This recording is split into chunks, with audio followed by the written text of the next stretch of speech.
Nous avons choisi de parler des régimes d'écoulement. Il existe deux régimes d'écoulement, laminaire et turbulent.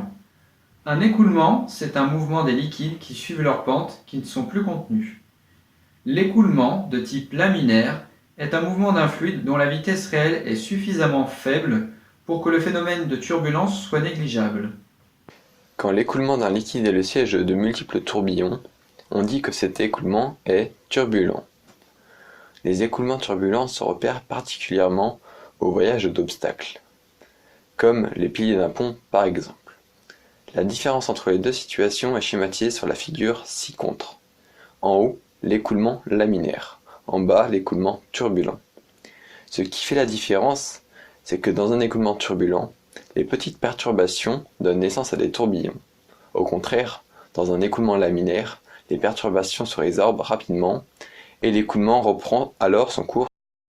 Le nombre de Reynolds est un nombre adimensionnel caractéristique du régime d'écoulement.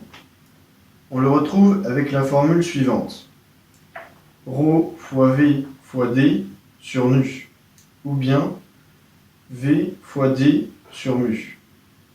Pour un régime laminaire, il faut un nombre de Reynolds inférieur à 2000.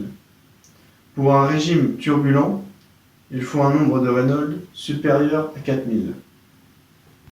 Pour cette expérience, nous avons besoin d'une planche et d'une bouteille d'eau.